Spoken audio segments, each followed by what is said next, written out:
We are live. Okay, I will call the Planning Committee meeting to order. Welcome to Planning Committee Barrie City Council.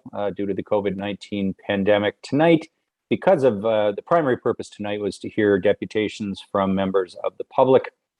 And we had a committee meeting that started at 5 o'clock. We've remained virtual for tonight's meeting, although we are starting to go back in person.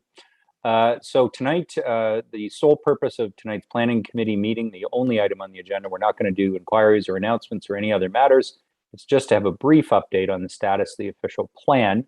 Then we will adjourn the formal Planning Committee meeting and convene a town hall, which will allow us to hear presentations from members of the public and stakeholders who have asked for an additional opportunity to provide input to the official plan. So with that, I'll hand it over to Ms. Banfield for the brief presentation.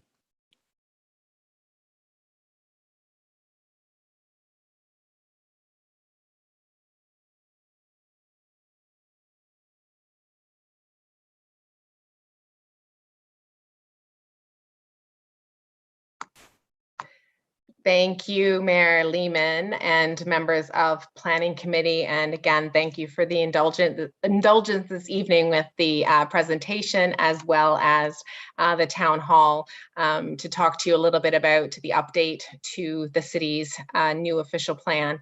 And you've seen this slide similarly before about talking about our OP journey and the journey to the new official plan that began about 3 years ago back in 2018 and has journeyed through growth plan updates, a global pandemic, and we're continuing to go through this journey together. But from the very beginning, we have always said to council and to the community, this is a new official plan. It is a new official plan that is now taking us to 2051. Planning for the next 30 years. I think that's what's so important to think about it is that, yes, we're planning for 30 years and yes, this is taking us to 2051, but it will not be our last official plan between now and 2051, but it's so foundational and it is new and the language is new. We released the first version of it for a 90-day review period in September of 2020. We took all that feedback and made a new version that we released in May of 2021. And that was the version that we did all the statutory public meeting and open house on. And we've taken all of that feedback. And about a month ago, we released what we're calling as a comment matrix, which is all the comments we received, as well as a working version of the draft OP that shows a track changes version, if you will, and where we've gotten to this evening. And so, the official plan, the engagement and the community engagement, certainly there are things that we had to do, the open house, the public meeting, the 90-day review period. And then there's been so many things that we wanted to do, so many different things. And on the right side of your screen, you'll see some of those statistics as it relates to the visits to the official plan page, the downloads of the documents, and some of the participation that we've seen at the official plan open house. And in fact, even that we're here this evening for this town hall, this additional town hall, was at a specific request from a few people at the public meeting saying, can we have another opportunity to continue these conversations with staff, but also to speak to council about the new official plan. So again, the right-hand side of your screen, some statistics as it relates to how many comments we've received, how many site-specific mapping requests, as well as countless hours where we've met with staff, countless site visits, all those sorts of things, really trying to capture the comments that we've received and responding as much as we possibly can to them. And so there definitely have been changes, and you can see that being reflective in the version of the official plan that's out right now, the working draft. We heard so much about how protecting our existing neighborhoods is so important. And while, yes, we want growth and yes, we want intensification, we do want it to be context specific. So, we really tried to tackle that with some transition policies, reducing some of the minimum density requirements on our local roads. And I really kind of want to draw your attention to, a transition policy that we've added in that talks about notwithstanding the minimum densities or the maximum densities or the height, there may be some contextual situations where your designation may say you can be this high with this many units, but it might not be appropriate for the site. So we've added in some of that contextual language, as well as talking a little bit about the commercial districts, employment areas, non-industrial, and again, trying to protect those uses so that when we have businesses that want to locate in the city, they have places that they can do that. We heard a lot about, hey, what about my existing approval? I'm halfway through, or I just got one yesterday, and then now I've got a new OP. And so we put some language in there to really crystallize the fact that this new OP is not intended to impact existing approvals or certainly negatively impact people that are going through a planning approval process and having a policy change halfway through. So we put some language in there for that. We heard a lot about, again, this I think ties into the fact that it is a new official plan and some new language. We heard a lot about the way the employment land designations are set up and this introduction of employment area non-industrial and employment area industrial. What does that mean? The easiest way to describe it is we're trying to, continue to recognize and protect lands for our more traditional employment areas, while at the same time recognizing the contribution that offices and some commercial and retail uses and major retail uses, they also provide jobs. So trying to really kind of provide a bit more flexibility there. And some of these sites really look and operate right now as a commercial entity, if you will. And so the intent again is not to change that for those sites. There's language in there that those uses are permitted, not legal non-conforming. They're going to continue to be permitted, and redevelopments of those sites will, be able to happen as it in accordance with commercial district policies. So we've put that in there, but again, flagging that those are not areas that we want residential uses. Again, trying to protect the employment area land to the best of our ability. We heard a bit about intensification corridors, in particular with the neighborhood area designation, and can we get a bit higher density? And again, trying to move away from site-specific provisions, if you will, and looking at if an application comes in, what is happening in the area? Are there higher buildings already in the area? Then maybe those areas are suitable for higher heights. And so trying to put some of that language in there, and again, crystallizing that for people. Again, trying to move away from, just really truly site-specific provisions, and really trying to look at things from a community lens.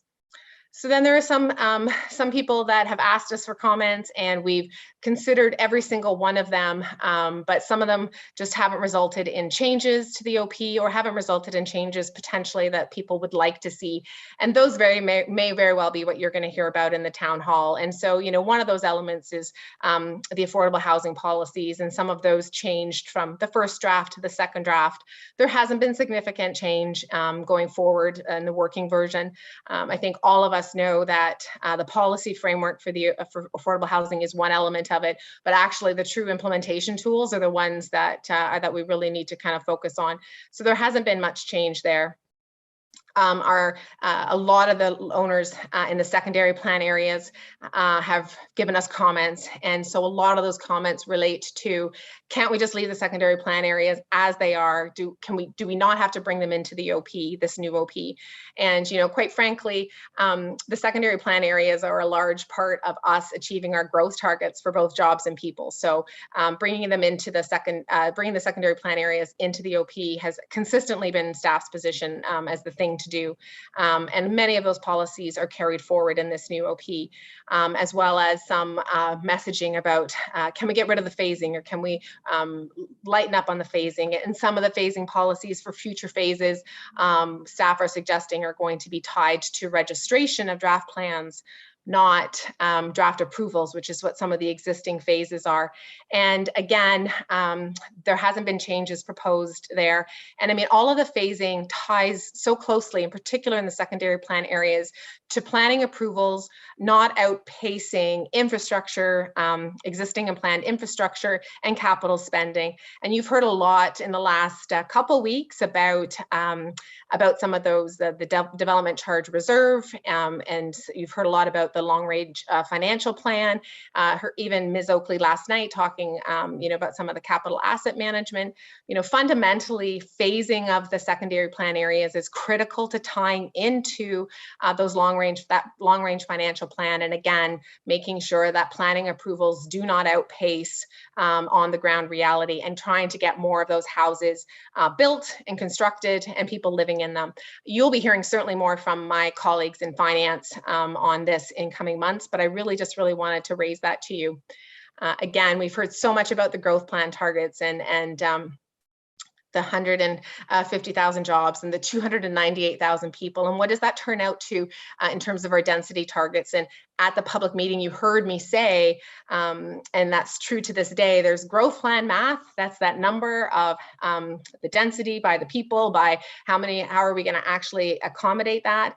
And then across the city in the new official plan, there are some densities that are proposed to be higher than that, and that there's going to be some densities that are going to be ultimately lower than that, and that's going to reflect where they are in the city. So again, yes, there are definitely some high density numbers, if you will, but there's growth plan math, but as well as situational conditions. So those are a couple of areas that people asked to see some movement on, and staff have not made significant changes or changes that would suit, I guess, what the comments that we've received. So I just wanted to thank you for your attention. That really is, kind of the areas that we changed, the areas that we didn't. Wanted to flag that for you. Like everything, anytime we've reached out to the public, we're going to go into the town hall. We're going to hear what people have to say. Even today, we're getting emails, can we meet again on this from different people? And staff's position has always been that we're open to meet to talk about these things. So expecting still some more movement, expecting to hear more at the town hall. But in terms of my presentation, this concludes it, Mayor Lehman. Thank you very much. Yeah, a number of key issues in there, and I know lots more discussion to come, but that was a brief overview of where it sits today in order to set up the opportunity for people to speak to members of planning committee through the town hall tonight. So we're not going to do any questions or further discussion. That was the setup act for the town hall. So I will now adjourn the formal meeting of planning committee. We now move into a town hall meeting. The difference, just for those watching, because the town hall is to receive information from the public, we're not advancing the business of the city, and therefore it does not need to be a formal meeting, even though there is quorum here of Barrie City Council. It also means I don't have to chair it. Ms. Banfield is going to chair this consultation session, which is good because I will apologize in advance as well.